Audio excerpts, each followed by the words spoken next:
Akhlak daripada hati seorang Muslim. Ambilannya Rasulullah SAW. Hal lain tak boleh. Itu dalam Islam, pelajaran akhlak ni dipanggil pelajaran adab. Adapun akhlak tu sendiri, hal lain tak boleh buh nama akhlak. Kita panggil pelajaran CV. No? Ataupun kita kata kalau orang putih, contoh kata-kata orang putih, Allahumma salli ala sayyidina Muhammad. Kita kata kita pergi negeri orang putih. Orang putih perangai mereka lebih daripada orang Islam. Kita pergi Jepun. Kita orang Jepun, akhlak mereka. Tak boleh kata akhlak. Akhlak ni agama kita ya. Sebab itu, Masalah Sayyidina Muhammad, kita pun kata etika. Nah, abang kata bukan akhlak. Akhlak ni daripada akidah. Akhlak daripada hati seorang Muslim. Ambilannya Rasulullah SAW. Hal lain tak boleh. Macam agama juga.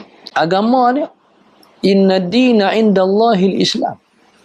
Agama di sisi Allah hanyalah Islam. Hal lain tu bukan agama. Panggil je, bukan agama.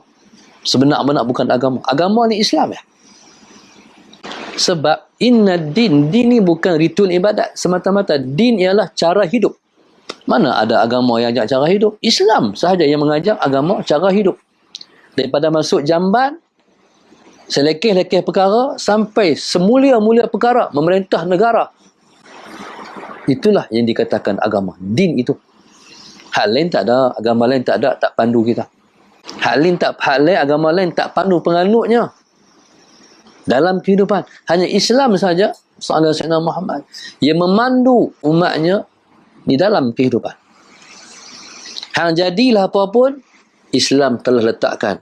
Kalau jadi hak ni dia cara dia. Kalau jadi hak ni cara dia. Kalau hang jadi guru, ni dia cara jadi guru. Kalau hang jadi murid, ni cara jadi murid.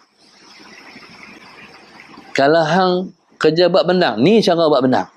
Cara yang sepatutnya hang berakhlak sebagai seorang petani. Hang nelayan. Jadi apa pun kita, Islam dah pandu. Begini dia punya law dia.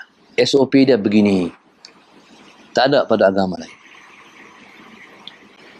Saya teringat waktu mana saya di Jepun.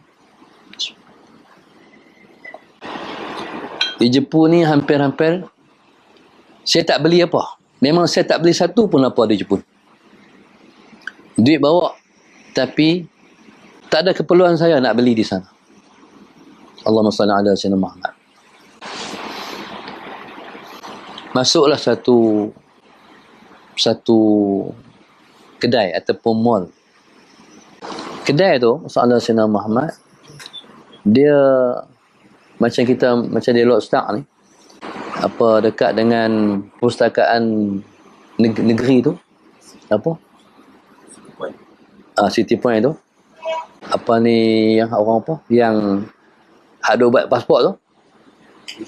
UTC. Okey. Era macam tu lah. Orang masuk ke mall tu, kiri kanan orang jual. Dan jalan, dan pintu masuk tu, ada pintu keluar. Tu cara orang berniaga. Sambil-sambil orang lalu, jadi dia tengok barang-barang jualan orang. Kalau peniaga tu nasibnya baik, orang berhenti nak beli. Itulah contoh saya, kedai yang saya masuk di Jepun. Bila saya masuk, saya round je kedai tu, round. Tak ada apa nak beli. Tak ada apa yang menarik hati nak beli. Okey. Habis dah saya round. Waktu saya nak keluar, Sallallahu Alaihi Wasallam, ada budak-budak perempuan baru balik pada sekolah. Okey. Jadi saya nak keluar pintu tu. Lepas tolak pintu tu dulu. Lepas keluar, Sallallahu Alaihi Wasallam Muhammad, ada satu budak perempuan. Dia pegang pintu tu. Lepas tu, bila saya keluar, baru dia tolak.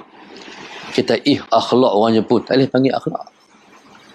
Walaupun, saya tak pernah berlaku di Malaysia, orang Malaysia buat macam tu kita.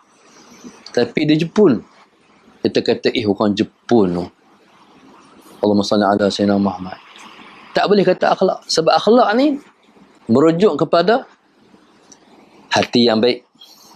Hati yang baik keluar panggil baik. Hati yang buruk akan keluar panggil buruk. Jadi subhanallah masalah Sayyidina Muhammad. Maka itulah tujuan Nabi diutuskan sebagai Rasul. Tujuan Nabi diutuskan sebagai Rasul ialah untuk mengaplikasikan akhlak di dalam diri setiap orang yang beriman. Allahumma salli ala Sayyidina Muhammad. Nabi keluar pun dah berakhlak. Nabi keluar daripada perut ibunya pun dah berakhlak. Allahumma salli ala Sayyidina Muhammad. Nabi keluar dalam keadaan sujud kepada Allah Subhanahu wa taala. Tak pernah tercipta manusia keluar daripada perut ibu dalam keadaan sujud. Allahumma salli ala Sayyidina Muhammad. Sesaat Nabi kita sallallahu alaihi wasallam duduk di rumah Halimatus Sa'diyah. Allahumma salli ala Sayyidina Muhammad. Dah ternampak akhlak Nabi. Kalau Nabi menyusu di sebelah kanan ibu susunya, hak belah kiri Nabi tak isap lah. Hak ni untuk anak Halimatus Sa'diyah. Kalau Nabi minum di sebelah kiri, Nabi tak menyusu lagi di susu sebelah kanan. Itu akhlak Nabi sallallahu alaihi wasallam. Bila duduk makan dengan anak-anak Halimatus Sa'diyah, Allahumma salli ala Sayyidina Muhammad. Orang Arab ni dia makan dalam qas'ah, talam besar. Saya pun tak pernah tengok talam besar tu. Sehinggalah alhamdulillah dengan izin Allah 2 kali pergi Taif, pergi di museum. Macam satu orang tu dia kaya, dia buat rumah dia tu macam museum. Allahumma salli Muhammad. Dan mempamerkan barang-barang lama orang Arab. Baru tengok qas'ah, bukan main besar qas'ah tu, kalah kalam kita. Mana ada talam kita yang sebesar tu. Talam tu kalau makan orang boleh masuk dalam talam. Besar talam tu. Baru saya teringat, baru saya faham. Ustaz saya kata, waktu makan dengan anak-anak Halimatus Sa'diyah ni, anak-anak Halimatus Sa'diyah makan sampai masuk dalam talam. Boleh kita gambar. Oh, boleh masuk lah besar. Soalan Sayyidina Muhammad.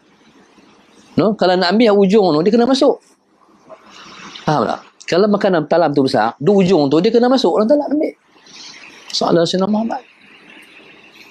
Jadi, Nabi kita sallallahu alaihi wasallam waktu makan dengan anak-anak Halimatus Sa'diyah, Nabi kita tak berebut. Sedangkan umur Nabi dalam 4 tahun, 5 tahun, 6 tahun. Kalau budak-budak kita tak tahu. Soalan Sayyidina Muhammad. Anak-anak Halimatus Sa'diyah sampai ada masuk dalam talam.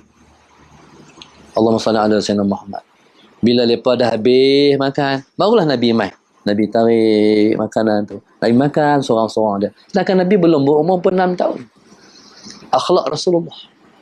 Allahumma salli ala Sayyidina Muhammad.